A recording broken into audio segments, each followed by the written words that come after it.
revenir à la partie clinique, Mm. donc si un spécialiste il vous adresse un patient, Ouais, c'est vous qui posez le diagnostic en prescrivant certains tests, c'est ça?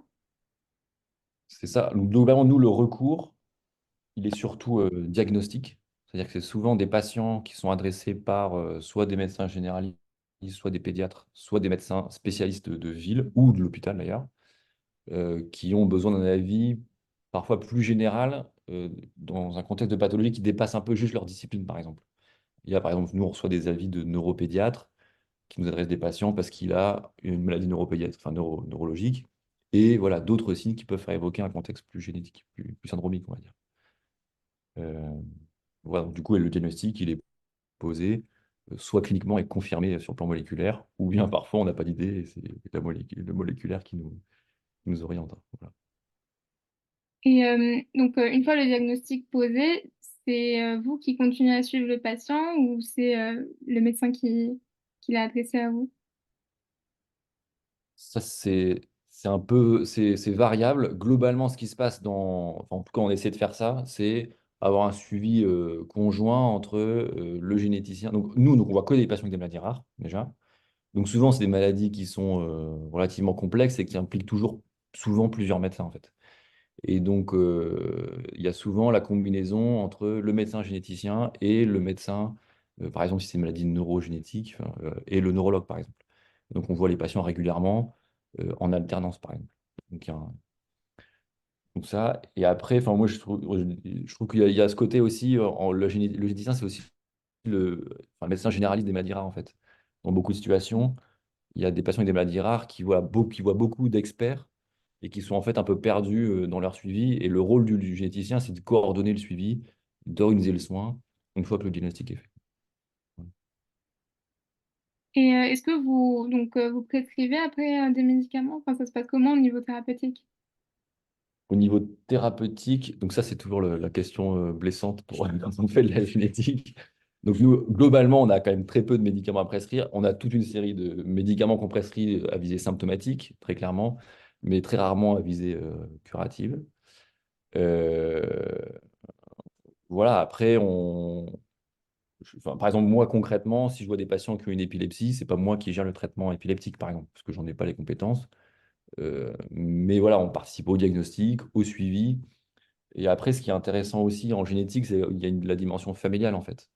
C'est-à-dire que nous, on voit aussi les parents, s'ils ont un nouveau projet parental, on peut voilà, les orienter pour, voilà, s'ils ne souhaitent pas transmettre une maladie, les orienter vers voilà, des techniques, enfin, vers l'aide de la procréation pour, pour organiser la suite, quoi. Mais, donc, enfin, nous, le corps de métier, il n'est pas beaucoup dans la prescription quand même. Enfin, même si ça change, qu'il y a beaucoup d'essais qui sont en cours, etc., ça évolue, mais c'est pas forcément dans la thérapie, c'est vrai. Et du coup, vous avez le temps de faire une activité de recherche et à côté, et aussi de l'enseignement peut-être? Donc, ouais, donc, en fait, c'est assez facilité, je pense. La génétique se prête vraiment bien à ça.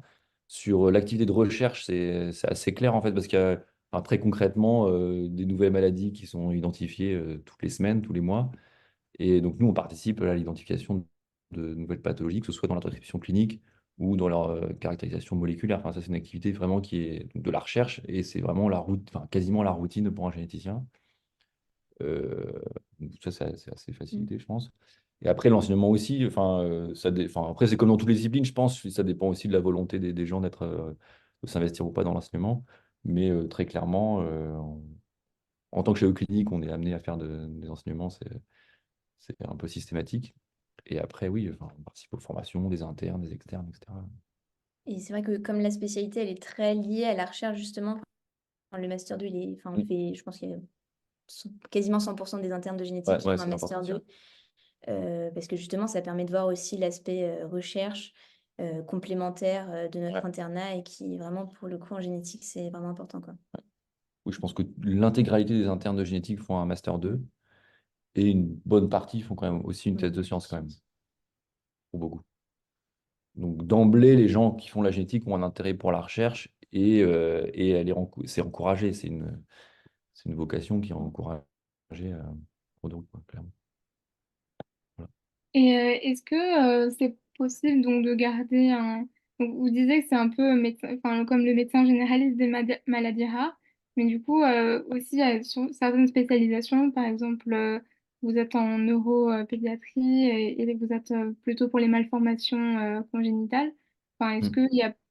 il y a possibilité de faire un peu tout ou c'est obligé d'être Ouais. spécialisé? Ça, c'est très. Non, non, alors c'est très centre dépendant, c'est-à-dire qu'à Necker, c'est un gros centre de génétique avec beaucoup de médecins. Donc, globalement, les gens ont quand même chacun leur discipline. Une autre grande discipline du service, par exemple, c'est les maladies osseuses constitutionnelles, pardon. Je pense qu'ils parlent à personne, mais c'est une activité énorme dans le service. Donc, il y a des gens qui ne font que des gens avec des maladies osseuses. Donc, pour donner un exemple. Et donc, c'est un peu la même chose dans beaucoup d'hôpitaux parisiens, c'est-à-dire que les gens sont assez spécialisés. Après, dans les hôpitaux hors Paris, les gens font plus de tout, mais ils ont tous globalement une dominante. Enfin, je sais pas, moi je viens de Lille et je sais qu'il y avait voilà, plusieurs généticiens et tous avaient une composante, une major, on va dire, soit plutôt onco, soit plutôt neuro, soit plutôt enfin, de développement, etc. Mais c'est vrai qu'ils sont probablement plus pluridisciplinaires. Après, nous, au quotidien, en consultation, même si je vois 90% de neuro, je garde toujours une activité enfin, malformation, ce genre de choses, quoi. Voilà. Et puis bah, sur les avis en salle qu'on peut donner, pour le coup, on touche à Ouais, tout. Enfin, donc, ouais. Et ça, c'est je ouais, pense dans que la, ça ouais. reste assez transversal. Ça, pour le coup, sur la formation, enfin, c'est très transversal pour le coup, surtout pendant l'internat, enfin, vous êtes confronté à toutes sortes de situations, enfin, au tout venant, quoi. Donc, c'est vraiment après l'internat qu'on se spécialise. Donc, je pense que le temps de la formation est très pluridisciplinaire. Et l'internat dure combien de temps? Bah, du coup, il dure 4 ans, plus un master 2. Ouais, 4 ans. Donc, alors en fait, il est assez court parce que c'est 3 ans d'internat, 1 an de docteur junior et le master 2. Globalement. Voilà. Et plus ou moins Et, les FST, non? Oui, il y a une possibilité de faire des FST. Alors Alors, après, il y a j'en une, ai et peut-être alors, plus. il me semble qu'il y a les FST biologiques. Enfin, je sais pas si Oui, il y en a en bio-info, en phétopathe.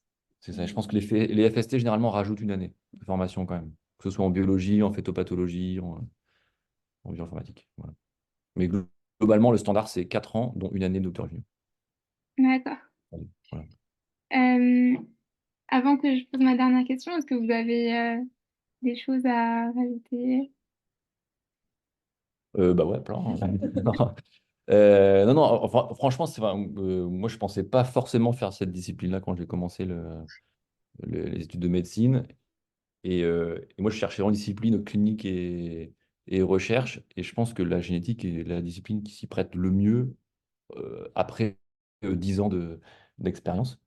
Ça, c'est la première chose. La deuxième chose, c'est que en fait, ça a vraiment beaucoup, beaucoup bougé entre le moment même moi où j'ai commencé, donc il n'y a pas si longtemps, et aujourd'hui. C'est-à-dire que quand il y a encore quelques années, on prescrit l'examen génétique au coup par coup, en fonction de nos idées diagnostiques. Enfin, voilà. Et l'accès aux examens génétiques était aussi compliqué. Enfin, tous les centres ne pouvaient pas y avoir accès. Et là, globalement, depuis 1 an ou 2, on a accès au séquençage de génome euh, partout en France et de façon extrêmement simplifiée.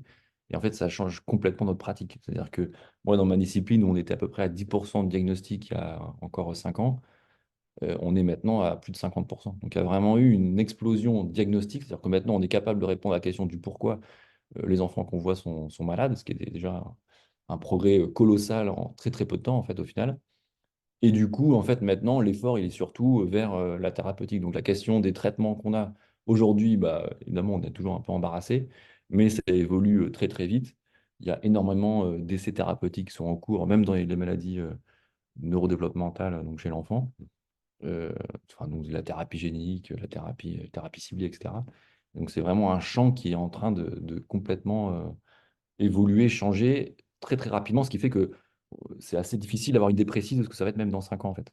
Et je pense qu'il n'y a aucune autre discipline médicale pour lesquelles on peut avoir ce genre de discours, quoi. Enfin, euh, jamais moi j'aurais imaginé il y a 10 ans qu'on aurait accès au génome aujourd'hui, quoi. C'était vraiment une vision. Enfin, c'est de la science-fiction, quoi. Et là, donc, on y est, ça paraît évident.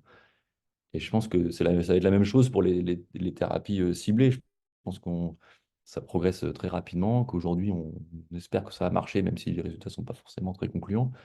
mais en fait, on est incapable de dire à quel point jusqu'où ça va avancer, quoi. Donc voilà, c'est très enthousiasmant, on va dire. Donc, j'espère en plein développement et qui réserve beaucoup de choses pour l'avenir. Ouais, voilà, exactement. Et surtout, ça se diffuse, en fait. C'est-à-dire que maintenant, globalement, il y a une évidence, enfin, je sais pas, moi, je connais pas bien l'oncologie, mais je pense que tous les oncologues font la génétique, en fait, même malgré eux. Et je pense que c'est vrai même en cardiologie, en néphrologie. Enfin, maintenant, il y a quand même beaucoup, beaucoup de disciplines hors génétique qui font de la génétique. Donc, il y a, enfin, voilà, c'est une discipline qui est certainement en pleine expansion. Il y a des professions non médicales qui sont aussi dédiées à la génétique, comme les conseillers en génétique. Enfin, il y a vraiment plein de choses qui sont en train d'avancer à ce niveau-là, quoi. Voilà. Ouais. Mais juste que c'est une super spé, et puis genre, c'est hyper transversal, très intéressant, vraiment relié à la recherche. On voit plein de trucs différents. Enfin, vraiment, on s'ennuie pas, c'est stimulant d'un point de vue intellectuel. Enfin, voilà. Mm. Et après, donc ça, c'est des considérations. Ouais. Enfin, nous, on est moins concernés, mais c'est vrai que au niveau de la pratique, c'est vrai que c'est une pratique qui est très étrange dans le sens où c'est que de la consultation, euh, qui est globalement surtout à l'hôpital. Euh, donc après, chacun s'organise comme il veut, mais globalement, il y a aussi, je pense, dans l'avenir, des choses qui vont se libérer en libéral, par exemple. Il y a aussi des consultations de génétique qui se créent en dehors de l'hôpital. Honnêtement, et c'est vrai aussi pour le laboratoire, par exemple. C'est vrai que historiquement, originellement, les laboratoires de génétique, génomique sont plutôt hospitaliers, mais on voit là depuis 5 ans, 5-10 ans, euh, plein de laboratoires qui s'ouvrent et qui font la génétique de ville. Je ne sais pas si c'est bien ou pas, mais en tout cas, ça existe. Et ce qui fait enfin, vraiment qu'on ne sait pas ce qui va se passer dans les 5 ans, 10 ans en termes d'activité et de pratique. Enfin, c'est sûr que ça va être bien, mais dans quelles conditions, on ne peut pas encore le dire, quoi. J'avais une dernière question, du coup, c'est quoi les différences avec du coup, les conseillers en génétique? Est-ce que c'est Ouais. compris dans les consultations ou... Donc le conseil génétique, c'est une discipline propre à la génétique. Globalement, le conseil génétique, c'est évaluer le risque pour des apparentés euh, d'un patient qui a une maladie génétique, le risque d'être atteint ou de transmettre. Ça, globalement, ça, le conseil génétique. Donc ça, le généticien et le conseiller génétique le font. Globalement, la différence, c'est que les généticiens médicaux, il y a un contexte médical, c'est-à-dire que souvent, il y a un côté diagnostic. Et le conseiller en génétique voit plutôt les apparentés. C'est-à-dire, concrètement, la mucoviscidose, nous, on voit l'enfant, on voit les parents, et les conseillers en génétique voient les apparentés à risque. Un exemple concret. Euh, voilà. Et probablement, dans les années qui arrivent, ce qui va se passer, c'est qu'il y aura pas forcément des généticiens dans tous les services, mais des conseillers en génétique qui seront dédiés à certains services, par exemple, en oncogénétique, en maladie métabolique, donc voilà. Et, voilà. Et après, il y a une discussion aussi sur le droit de prescription. C'est-à-dire qu'actuellement, les conseillers en génétique n'ont pas le droit de prescrire même des examens génétiques. Et ça, c'est aussi un peu en train de changer. Voilà. D'accord. Donc, beaucoup de changements peut-être pour le futur. Est-ce que vous avez d'autres choses à rajouter? Non, non, non, c'est bon. Écoutez, merci beaucoup d'avoir accepté de témoigner Mon et plaisir. à bientôt pour un prochain épisode.